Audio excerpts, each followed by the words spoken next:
Muy buenas noches, señoras y señores. Bienvenidos y bienvenidas a nuestro programa de opinión. Gracias por estar aquí.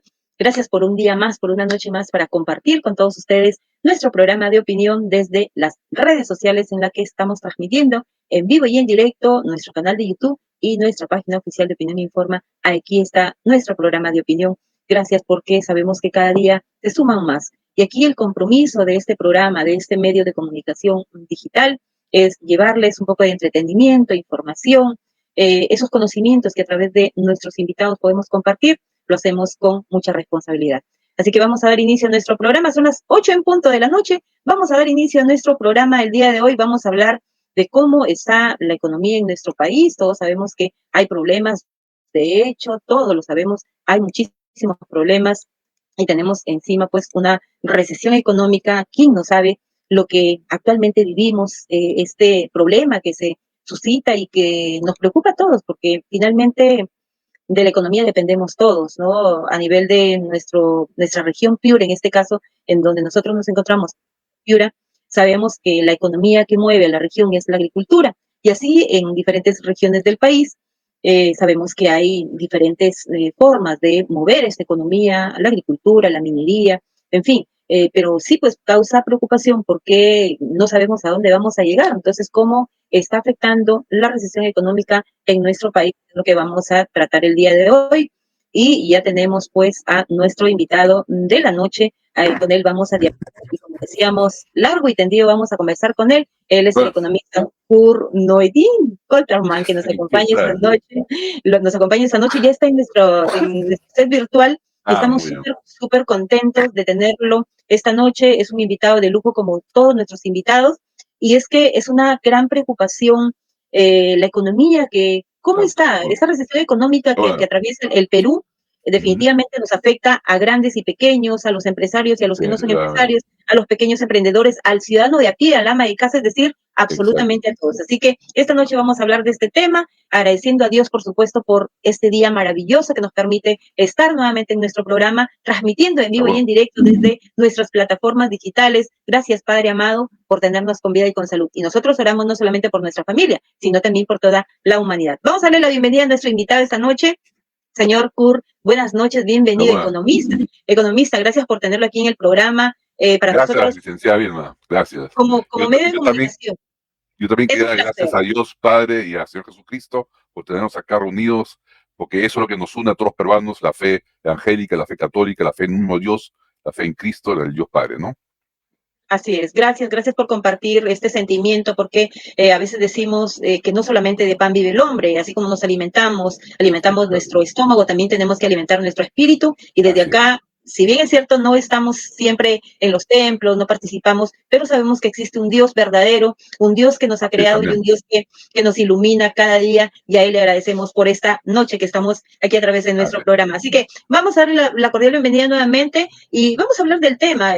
Yo creo que acá, Sí, si las personas que se van claro. sumando, si tienen alguna consulta que hacer, lo pueden hacer en la misma transmisión. Nosotros aquí podemos Claro. ver los comentarios. Así que, ¿cómo Licenciada afecta? Vilma, ¿Cómo usted ha hecho una afecta? observación muy cierta que nos afecta a todos, nos afecta a los grandes y a los chicos. Y ahí hay mi principal preocupación. Pues inclusive en los mejores años, cuando los síntomas macroeconómicos estaban alineados, que ahora están un poquito desalineándose con el déficit fiscal que ha aumentado mucho, pero inclusive en los mejores años, cuando los síntomas macroeconómicos estaban en buena sintonía, era como si el paciente tuviera bien los signos vitales, pero el paciente todavía estaba sin entrenar, sin fuerzas, medio desvaleciente, ¿no? Y así lo comparo yo, porque digamos los signos vitales en orden, los datos macroeconómicos en orden, hace que más o menos los grandes puedan sobrevivir, pero si no se ordena la parte microeconómica, esa bonanza no llega al ciudadano de a pie, al ciudadano común y corriente, más aún si estamos entrando en una recesión o hemos estado en una recesión como el año pasado, que hemos estado en menos 0.5%, y este año, claro, se supone que se va a regularizar, si va, si se modera el niño, estaremos en un crecimiento del 3%, que es el promedio de los últimos 10 años, o que en los últimos 20 años hemos crecido en promedio 6%, estamos menor del promedio a largo plazo, ¿no? Y lo que necesitamos crecer a largo plazo es 6% para sacar a la gente de la pobreza. Pero digamos, si llegamos a 3%, podemos darnos por bien servidos, parece que el niño va a estar más fuerte de lo que queremos, podría bajar a 2%, pero lo que me preocupa es que si no hay un marco institucional, ético, jurídico adecuado ahí entra la fe también, el marco ético religioso. Pero si no hay un marco ético jurídico adecuado, si el Estado se dedica mucho a lo que no debe dedicarse y poco a lo que debe dedicarse, es decir, si el Estado está metido mucho en Ministerio de Cultura, Ministerio de Mujer, y no hace nada en justicia, no hace nada en seguridad interna, no hace nada en seguridad externa, no hace nada en infraestructura, entonces se cae el sistema, porque lo que moviliza el sistema y lo que hace que el pequeño ciudadano se sienta bien y sienta bienestar es que hayan inversiones, y si las inversiones se dan, estas van a preocuparse por jalar la demanda de trabajo, y eso hace que aumente los salarios reales, que aumente el nivel de vida. Pero en una economía tan intervenida como la nuestra, en una economía donde los grandes hablan de propiedad privada, los grandes hablan de libertad económica, los grandes hablan de economía de mercado, pero al mismo tiempo la justicia y el derecho está emitido de tal manera que le ponen trabas a los chicos, hacer una empresa hoy en día es quizás fácil constituirla por mantenerla abierta, es tan complicado por los requisitos que hay que cumplir, requisitos burocráticos, que no, es muy costoso mantener abierta. Entonces, las leyes están hechas adrede, a propósito, para sacar del mercado a mucha gente, y el ciudadano a pie lo sacan del mercado y no lo dejan sobrevivir. ¿Cómo puedo yo, como empleado, negociar un buen salario si no tengo la alternativa de irme al autoempleo, al mercado libre? Si no tengo esa alternativa, ¿cómo puedo yo negociar un buen salario? Estoy contra la pared. Entonces, hay que darle la libertad a la gente de poder salir al mercado, hacer su empresa, y para eso necesitamos que se rediseñe el sistema ético-jurídico. Necesitamos que los honestos descubran que ser honestos es rentable, aunque suene economicista eso, y tenemos que redescubrir que los criminales sean castigados. Acá es al revés. Acá en el Perú, el vivo vive el tonto es su trabajo. O sea, acá el pequeño aprende muy chiquito que si no es vivo, si no es criminal, en otras palabras, no va a sobrevivir.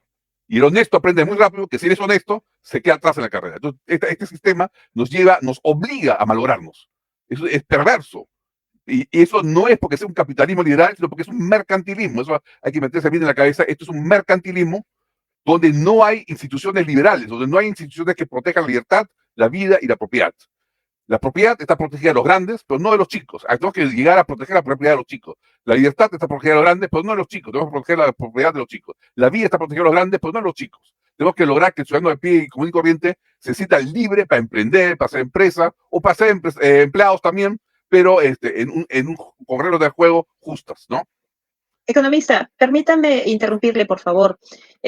¿Qué lleva a un país a tener una recesión económica como la que tenemos hoy en día, o de repente podría ser peor? Porque hasta el 2020, hasta finales de 2023 se hablaba de una cifra, el Banco de Reserva del Perú, ¿no?, mostraba unas cifras. Sin embargo, se supone y se dice que con lo del fenómeno del Niño, ¿no?, que está programado y que podría darse, tiende a que tengamos muchos más problemas en el tema económico, pero también hay una situación que hay que decirlo. Tenemos una inestabilidad política. Tiene que ver, cuando a veces yo he hablado de esto, me dicen, no, la inestabilidad política no tiene que ver con la inestabilidad económica, pero yo creo que tiene relación. A ver, vamos a ver, la inestabilidad política tiene dos niveles.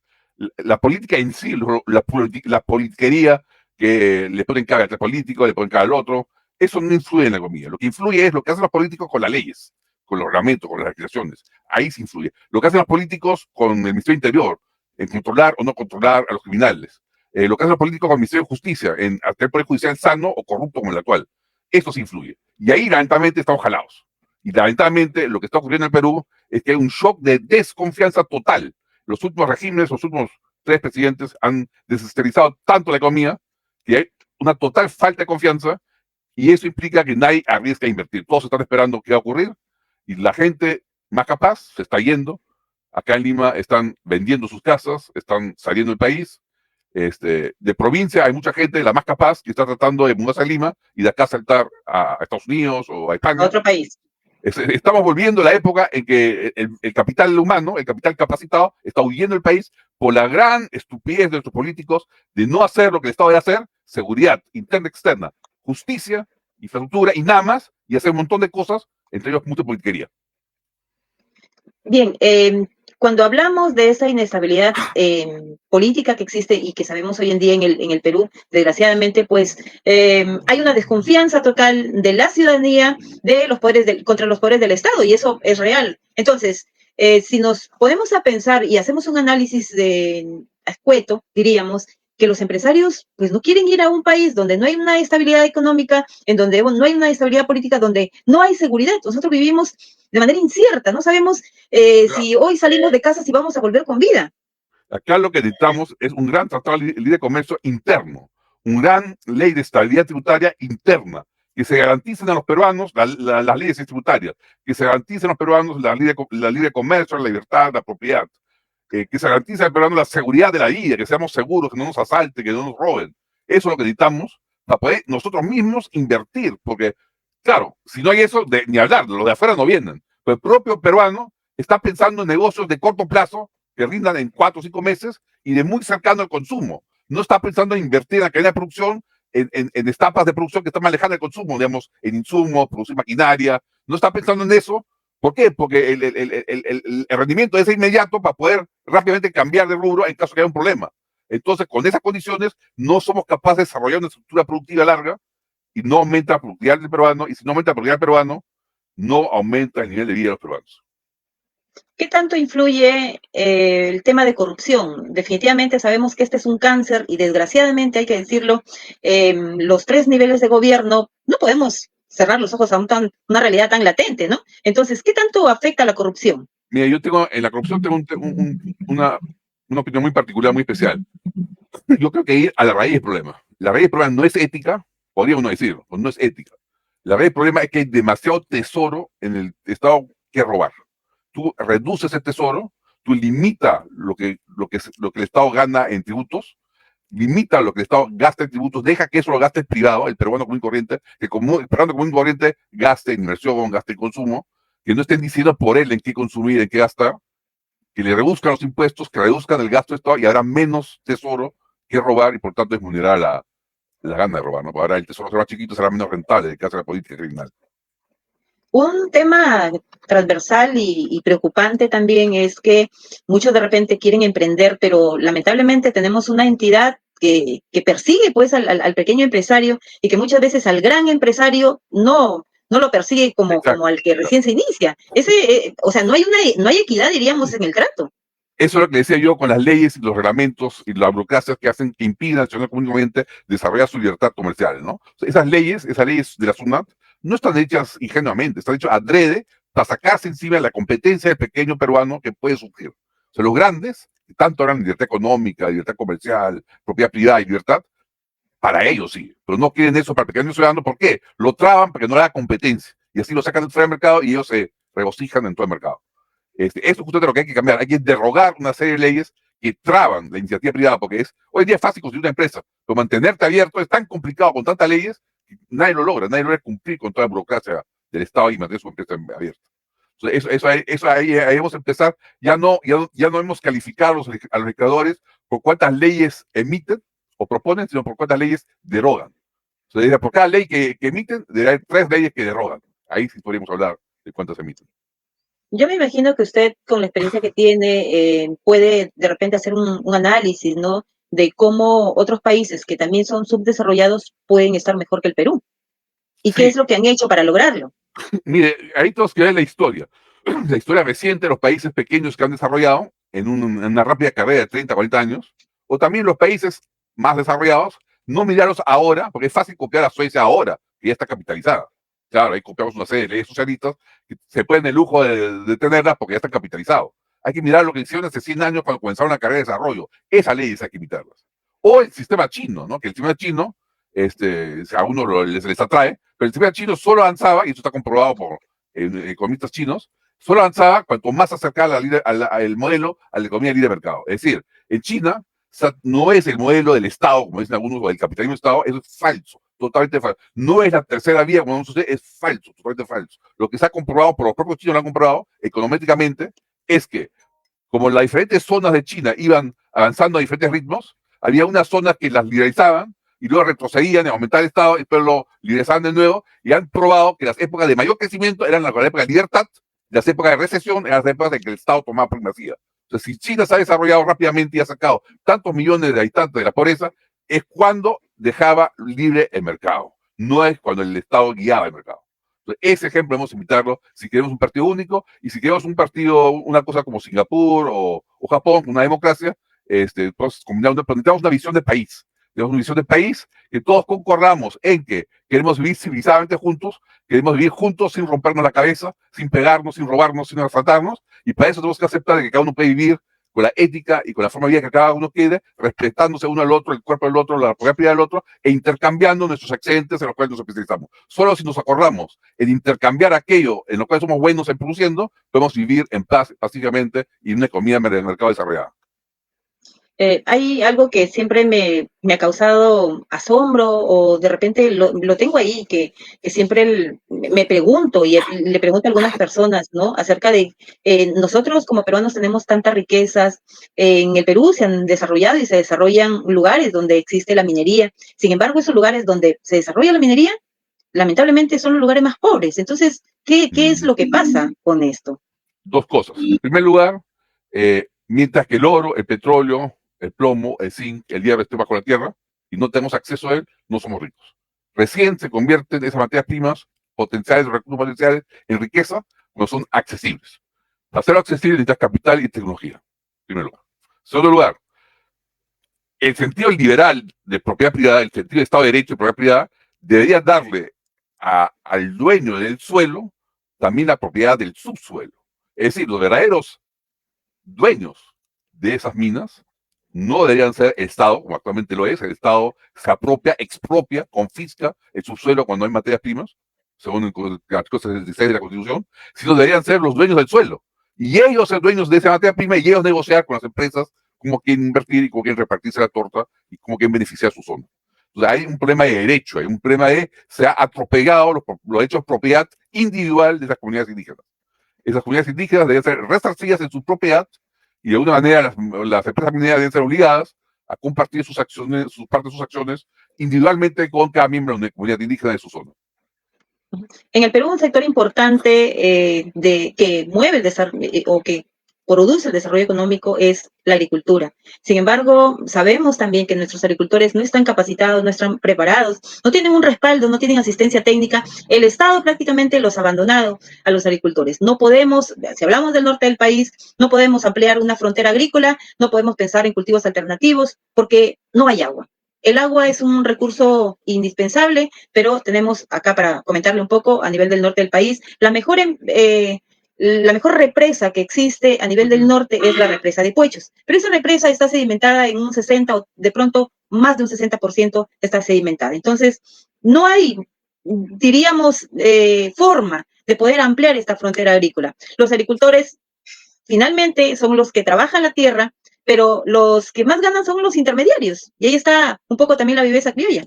Mire, yo le propongo lo siguiente, debería hacerse un movimiento que exija que esa represa Puellos y no sé si Chagochique está por donde ustedes, creo que sí. No, está para el sur. Acá nosotros estamos hablando del norte. Había otra represa grande que visité una vez, ya, me olvidé. Bueno, Puellos, hay otra represa ahí grande en Chiclayo, ¿cómo se llama esa? No me acuerdo. Bueno, estas represas que son del Estado, deberían ser transferidas como propiedad privada a la Asociación de Agricultores. Los agricultores deberían recibir cada uno cierto número de acciones individuales de esa represa, de tal manera que ellos gestionen al directorio de esa empresa y convoquen capital privado para que se invierta en esa represa. Y así se daría un impulso de desarrollo a esa represa. Se podría poner al día esa represa. El problema es que eso no lo puede hacer el Estado porque requiere muchas inversiones y nadie que no tenga propiedad de la empresa va a invertir en algo que no le reditúa. Entonces, los mayores interesados en que esa represa funcione deberían ser los dueños de esa represa, que son los agricultores. Entonces, yo diría que los agricultores deberían hacer una asociación o una empresa privada que tenga por objetivo adjudicarse la represa de Puellos, ¿no? Y por otro lado, los intermediarios son los que más ganan, sí, es cierto, pero también hacen un servicio que es el de acercar la mercadería a los mercados más grandes. Pero ahí lo que se recomienda, los economistas lo recomendamos, que sean los propios productores que se organicen o que subcontraten comerciantes que comercialicen y coloquen su mercadería en los mercados grandes. Es decir, ahí falta una iniciativa privada de los agricultores de autoorganizarse y de reemplazar esos intermediarios por una empresa comercializadora o varias empresas comercializadoras, mejor aún que compitan entre ellos y que les garanticen el canal a los grandes mercados internacionales y de Lima. Claro que sí, lo que hace falta también es la asociatividad, porque Correcto. cuando trabajamos de manera dispersa, tenemos de repente media hectárea, una hectárea, no podemos hacer mucho, pero sin embargo, si nos organizamos, si nos asociamos, como que es un poco, diríamos, más fácil poder buscar un mejor mercado, acceder a capacitaciones, asistencia técnica, en fin, de pronto mejorar también nuestros productos, porque para ello, para ofrecer un mejor producto, también tengo que darle o ponerle el valor agregado. Correcto. Me acabo de acordar cómo se llama la represa que existía de chiquito, la represa de Tinajones. ¿Esa no está ahí cerca? No, no, no, no, ¿No? no. Qué bestia soy. ¿Tinajones no está ahí en Chiclayo? No, no, yo le estoy hablando del norte de la región Piura. Ya. Yo Claro, pensaba en sí. Chiclayo, ya. Ujú. No, en la región Piura, claro, ahí solo está Pueyos, ¿no? Poechos. Ajá. Pueyos, sí, Poechos, sí. Son Pueyos. las, ajá, son las Eh, 8:24 minutos. 8:24 minutos. Estamos transmitiendo en vivo y en directo nuestro programa de opinión. Y esta noche, hoy miércoles 31, ya estamos fin de mes de enero. Estamos en diálogo con el economista Kurt Noedin Kolterman. Él está ya. un poco haciendo un análisis, ¿no? De cómo está nuestra economía en el país, esa recesión económica que nos preocupa a todos y que definitivamente tenemos ese temor, ¿no? Si no hay inversión en nuestro país, sí, porque si lo podemos tener pequeños empresarios, pero no es que le van a dar trabajo a todos los peruanos, ¿no? Entonces hay que de repente, un poco como se dice creyamente, limpiar el camino para que los inversionistas vengan y podamos tener esas fuentes de empleo, esas fuentes de trabajo que requieren los peruanos y peruanas. Pero mientras haya esa discusión, ese pleito que existe entre el Ejecutivo, ¿no? Y ahí están los padres de la patria peleándose, ¿no? Con los que tienen No, que no, ejecutar y todo. no sea tan pesimista con los empresarios peruanos. Hay empresarios peruanos que están en capacidad de hacer empresas grandes y hay capital. Si uno considera las AFPs, la cantidad de capital que han reunido, es bastante con el cual podrían financiar nuevas obras. Lo que pasa es que la ley de AFPs no permite que los fondos de AFPs inviertan en capital de riesgo dentro del país. Prefieren que se invierta en extranjero a invertirlo dentro del país. Entonces, los ahorros de Perú que están en las AFPs, no se canalizan debidamente, los ahorros de las personas que están en los bancos, no se canalizan debidamente a las inversiones peruanas. Hay un mercado de capitales que está muy sectorizado oligopólicamente, donde hay 3 o 4 banqueros que dominan el mercado de capitales y que bloquean sistemáticamente el desarrollo del mercado de capitales, por lo cual no se pueden financiar pequeñas y grandes y medianas empresas en el Perú. Lamentablemente, eso es cierto, hay un poder monopólico de los bancos y los AFPs que bloquean y que han tomado el poder y que nos dominan y están usufructuando de las leyes actuales de AFP y de banca. Deberíamos ser como Panamá, que es bastante más chico de nosotros, creo que solo tiene un par de millones de habitantes y tiene 70 bancos. Nosotros somos 33 millones de habitantes y solo tenemos 4 bancos, creo. Entonces ahí podríamos crear un sistema de capital mucho más competitivo y tendríamos financiamiento para la mayoría de las empresas. Volviendo a los agricultores, economista, hace buen tiempo acá nosotros tenemos el llamado producto de bandera, que es el banano orgánico, y se estaba exportando a países extranjeros y había, diríamos, un buen mercado, nuestros agricultores estaban creciendo económicamente hablando, sin embargo, también lamentablemente las plagas que existen, la falta de esa asistencia técnica y la falta de apoyo por parte de las entidades financieras también, porque hemos tenido un fenómeno, hemos tenido un proceso lluvioso en donde se han perdido los cultivos, pero ellos pierden todo, finalmente los agricultores pierden todo Sí, porque los bancos o las cajas no es que les dicen, mira, perdiste todo tu producto y no pagas, y van a no, no, pagar, no, se les amplía el plazo, pero igual tienen que pagar. Entonces, hoy en día ya no se exporta tanto como se hizo en su momento. No hay ya un mercado específico que digamos, el banano orgánico que se produce aquí en el norte del país, en la región Piura, ya no tiene ese mismo colchón, diríamos, que ya. tenía hace un tiempo, pues antes de la pandemia, por ejemplo. Bueno, no soy especialista en producción agrícola, pero sí soy especialista en economía política. Y yo diría que ahí es muy importante el marco ético, jurídico, institucional. En otras palabras, deberíamos lograr una ley que dé similares condiciones como la que tiene Ica y el sur chico de Lima para el norte. Es decir, leyes que permitan que los empresarios, los agricultores más eficientes adquieran más tierras a los agricultores menos eficientes, porque si pasa la tierra del menos eficiente a más eficiente, significa que la tierra es asignada a lo que más produce valor, pues es más eficiente. Entonces, se ampliarían, crecerían los lotes de los terrenos agrícolas y se haría eficiente la producción de esa manera. Y por otro lado, el hecho de que haya empresas privadas y que haya una ley que favorezca tributariamente a la agroindustria, permitiría realmente desarrollar también una agroindustria más eficaz, más eficiente y más a largo plazo en el norte de Piura y Tumbes, ¿no? 8:29, 8:29 de la noche, es nuestro programa de opinión y transmitimos en vivo y en directo en nuestras redes sociales. Estamos en nuestro canal de YouTube y también en nuestra plataforma Diario Digital Opinión Informa, que hablamos hoy pues precisamente de cómo afecta la recesión económica del Perú. Economista Kur, ¿qué nos espera? Hablemos de pronto al 2025, ¿qué nos espera si seguimos con esta situación en donde la corrupción, nuevamente reitero, la corrupción es el pan de cada día? Vemos cómo policías integran bandas delincuenciales que extorsionan, que asaltan, que matan, ¿no? Porque se han convertido también en sicarios. Entonces esto es terrible. Terrible. No queremos acá ser alarmistas, pero es la realidad que Es vivimos. terrible. Simplemente cuando la propiedad privada no se respeta, que es lo que hacen los criminales, nadie invierte porque se arriesgan, se lo roban. O sea, si yo voy a poner una empresa y me van a extorsionar los sicarios, yo no voy a poner una empresa, porque todo lo que gano se va a ir a pagar los sicarios. Para Dejo de ellos. invertir. Pero le quiero sacar el rumbo del Perú al extranjero. Lamentablemente me parece que en los próximos meses va a haber malas noticias de Estados Unidos. Estaba revisando unos datos y el nivel de morosidad de las tarjetas de crédito de consumo de Estados Unidos está más alto que nunca. Ni siquiera en la recesión del 2007 ha estado tan alto la morosidad de tarjeta de crédito, lo cual parece ser un indicio de que la cosa colapsa en Estados Unidos y eso significaría que nos rebota acá bastante fuerte la crisis. Entonces yo quiero prevenir para el frente externo qué es lo que se nos viene. Estén atentos al frente externo, hay turbulencias que ven. Entonces no solo es la inseguridad ciudadana, sino encima la caída probablemente de las exportaciones a Estados Unidos que nos afectan. ¿Qué hacer frente a esta situación?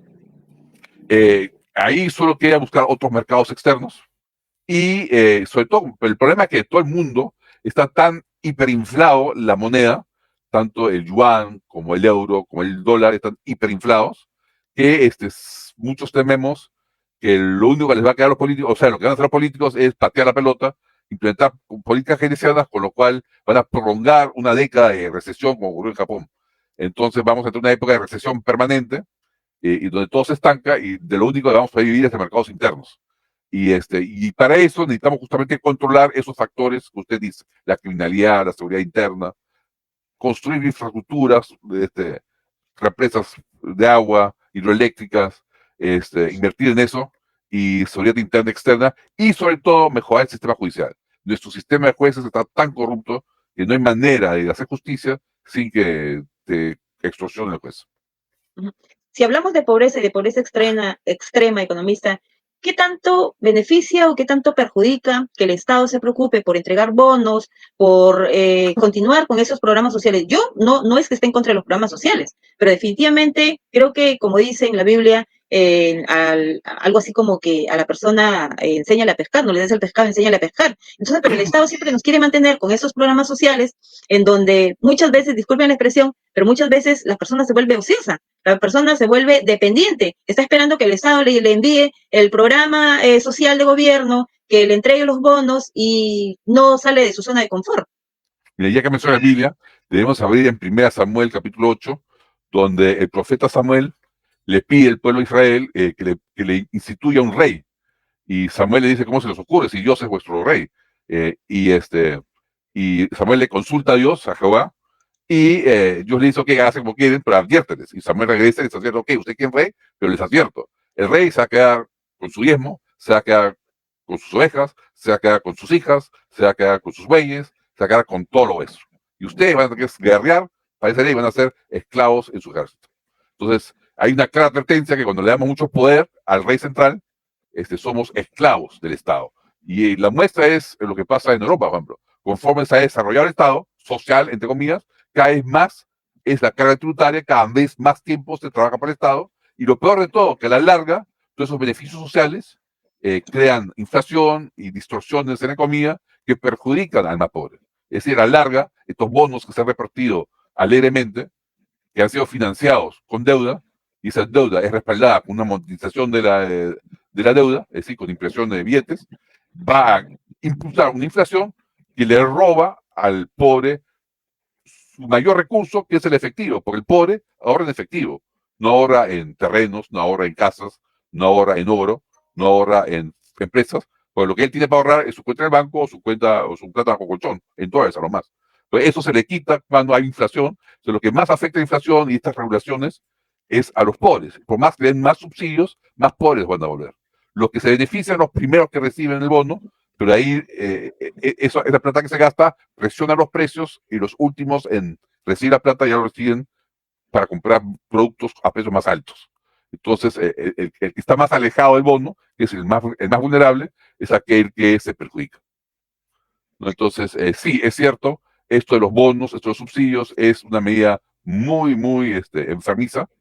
A lo más habría que hacerlo en una especie de vouchers para educación y para salud, o sea, bonos para que la gente más pobre pueda atenderse en clínicas privadas o en médicos privados, o que para la gente más pobre pueda mandar a sus hijos a colegios privados y a la vez privatizar los colegios y las instituciones públicas de sanidad, para que haya competencia entre ellos y bajen los precios de los institutos de salud y los colegios, ¿no?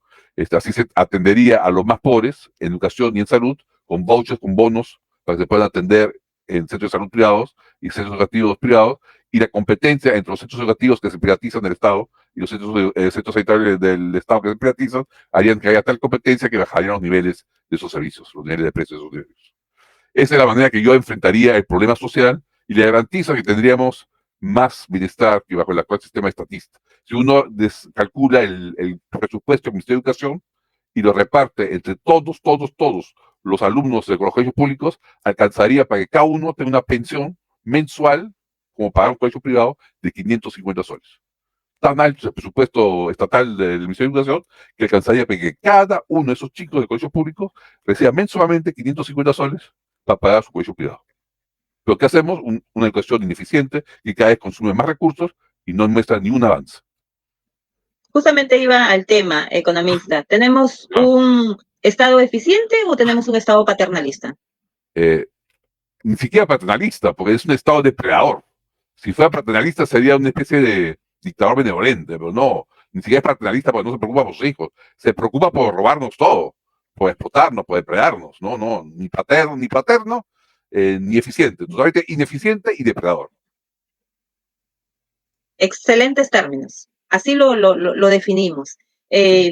¿Cómo ve la situación del Congreso de la República? Sabemos perfectamente, como periodista particularmente, ¿no? En mi caso de periodista, cuando nosotros preguntamos en la calle, ¿de quién desconfía usted? Desconfían de la Policía Nacional, desconfían del Poder Judicial, desconfían del Congreso de la República, desconfían ahora mismo de la presidencia o de la presidenta, desconfían de un Estado. Entonces, ¿en quién vamos a confiar, economista? ¿Cómo recuperamos esto? Lamentablemente el sistema electoral está hecho para que los más corruptos lleguen al Congreso.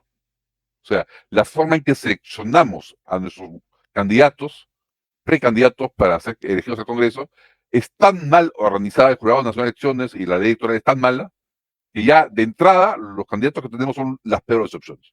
Tengo pocas excepciones, mi amigo Carlos Anderson es una excepción que ha tenido que volverse independiente para poder más o menos mantener la integridad, pero él me cuenta, o sea, es una cochinada con eso. Hola. Hola. Economista, estamos al aire, por ahí surgió algo. Ahí pasó algo. Sí. ¿Estamos al aire nuevamente? Sí. Sí. Le decía, es una cochinada el Congreso. ¿Por qué? Porque el mismo sistema de preselección de los candidatos es el peor de los peores. ¿Cómo funciona este sistema? Un sistema que tiene partidos alquiler de vientre, donde los puestos a congresistas se venden a los más altos. Al mejor postor. Lógicamente, si yo invierto en mi puesto de congresista 50, 80 mil dólares, no lo hago para tener un sueldo de 15 mil soles al mes. Lo hago porque de alguna manera voy a sacar leyes que benefician a mis amigos y me retribuyen lo que he invertido. Entonces, el sistema está mal hecho, mal diseñado y corrupto. Entonces, ahí tengo que hacer un cambio radical de la ley electoral. ¿Se podrá hacer esto? El problema ¿Hay es esperanza? El problema es que son los propios congresistas que tienen que hacer la autorreforma y eso hay incentivos para que no lo hagan, ¿no? Vamos a tener que presionar desde las calles para que eso se haga. Lamentablemente, la formación ética, la formación moral en principios, como que está venida menos, porque usted hablaba hace un momento de los vientres de alquiler, pero hemos visto y vemos cómo es que un político en esta campaña electoral se pone una camiseta, a la siguiente campaña electoral se pone otra camiseta, y así sucesivamente, ¿no? Y ahí tenemos un ex congresista que perteneció a como a 3 partidos, si no me equivoco, ahora está con otro partido pretendiendo ser alcalde de una ciudad. Bueno, ¿Y qué hizo cuando fue congresista? Solo llenarse los bolsillos. El problema es, lamentablemente, esto tiene su origen en los años 90, donde sistemáticamente se diabolizó, se demonizó a los partidos tradicionales, ¿no? Entonces se demonizó a los partidos tradicionales de tal manera que el político profesional, ese que sabe bien manejar las leyes, ese que piensa en el bienestar común, el bienestar general, ese fue de tal manera tiranizado que salió de carrera y se han elegido primero voleibolistas, deportistas a lo del Congreso, después actores, y creo que ahora un actor que es el presidente, y al final vamos a ver payasos del Congreso y criminales, porque no hay político que se dedique totalmente de vida, que lo tome serio como un modo vivendi, un modo de vida, que realmente quiera vivir de esos 15.000 soles mensuales y dedicarse a eso en una carrera de 30, 40 años, de tal manera que se ponga al servicio de la comunidad. Si uno lo ve en una carrera, podría ponerse al servicio de la comunidad, porque se puede vivir con el servicio soles muy bien, pero mejor que mucha gente en Perú. Pero si no vemos esa remuneración en conexión con un servicio a la comunidad general, y lo vemos como invertido $80,000 en mi puesto en la lista congresal número 1, ya se corrompe el sistema, ¿no? Entonces, eso lo tenemos que cambiar, y como usted dice, lamentablemente, los congresistas mismos tienen muy pocos incentivos a cambiar esto, porque ellos quieren seguir lucrando esto. Entonces, habrá que, de alguna manera, el pueblo tendrá que entrar en razón y elegir a aquel partido que realmente sea programático. Tenemos que volver a los partidos programáticos, a los partidos ideológicos, y conocer a los candidatos de cerca. Porque si no los conoces, no sabes cómo piensas, no confías en ellos y no votas por ellos, no los puedes controlar tampoco. Tenemos que volver a los distritos uninominales, donde el congresista representa 15.000, 20.000 o 10.000 o 2.000 personas directamente y tiene su pequeño público al cual le rinde cuentas. Porque con los congresistas actuales son elegidos de manera general y no tiene a quién rendir cuentas esos 5 años. Pero si la elección fuera uninominal, tú tendrías un grupo de electores a los cuales tienes que rendir cuenta continuamente y que te van a sacar o renovar en el puesto. Lamentablemente la política se ha convertido en un vil negocio, y hay que decirlo. No solo eso, en un asalto, ya no es un negocio, porque un negocio es algo legal, esto ya es algo corrupto y criminal. Sí, lamentablemente sí. Podemos tener términos que podemos utilizar, pero definitivamente esa política de servicio que era hace mucho ya no existe. Y desgraciadamente, y lo tengo que decir, no tengo la experiencia y yo creo que con conocimiento de causa lo puedo decir, yo también soy política, pero desgraciadamente como que la misma población, los mismos electores casi exigen, ¿no? Dame esto, sí, dámelo de acá, sí, dámelo de más allá. Entonces, yo no es que quiera justificarlos finalmente a los políticos, ¿no? Yo también estoy en contra de la corrupción, de los malos manejos, de todo esto. Pero sin embargo, pues obligan al político a darles de todo, que finalmente ese señor o esa señora que llega a una entidad del Estado se va a cobrar todo lo que invirtió en esa campaña. De alguna manera debería haber una conexión entre lo que uno tributa y lo que uno elige, el derecho a votar, o una conexión entre lo que uno recibe un subsidio y el derecho a votar. Es decir, la gente que recibe altos subsidios deberían clausurarse mientras que reciben subsidios, como están mostrando que no son adultos capaces, se debe clausurar su derecho de voto para que no puedan votar, para que le den más subsidio. O sea, debemos cortar el nexo entre la oferta del subsidio por parte del político y el voto que gana con ese subsidio.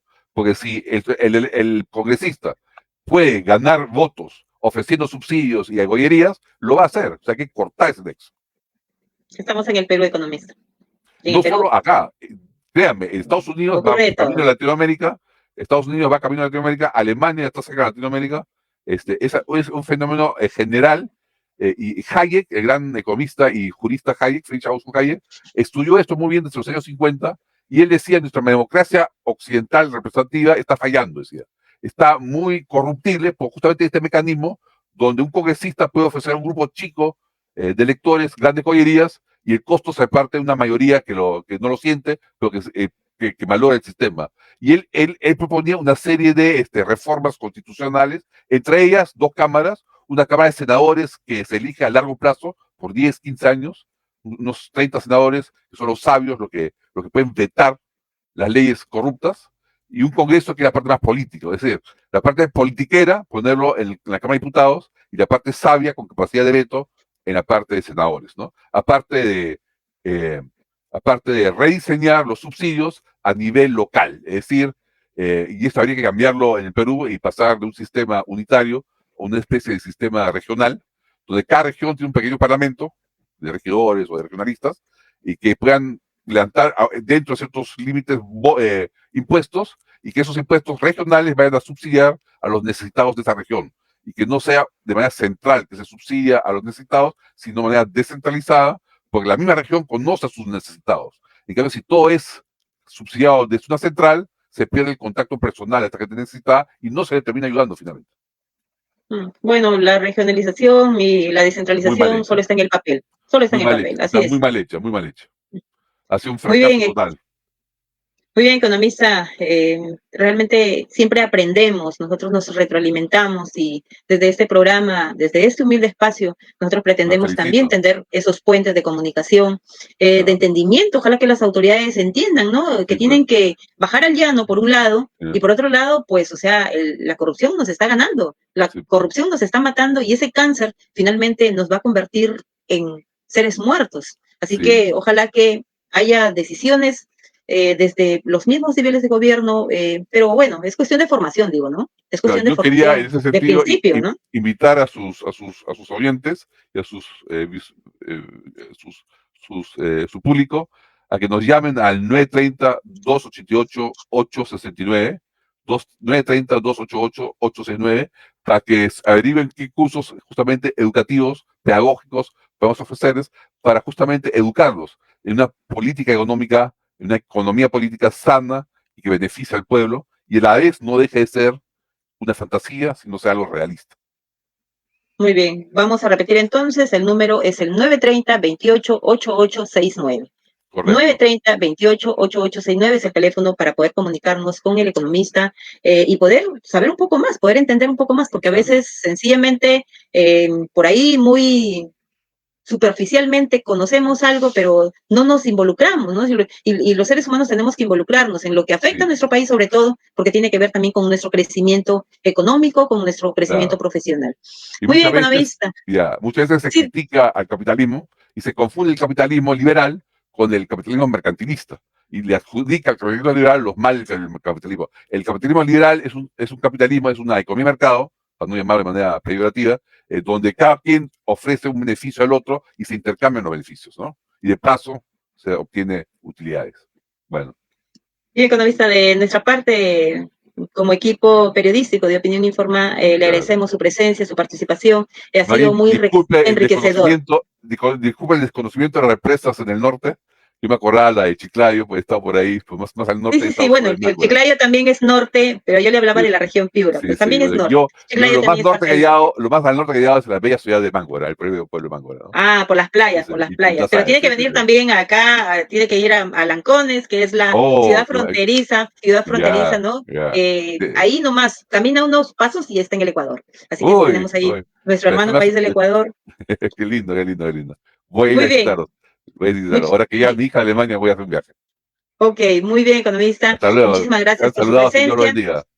Dios le bendiga también a usted y gracias por transmitir, por compartir estos conocimientos con nosotros y con todo nuestro público. Hasta otra oportunidad. Muchas gracias. Muy bien.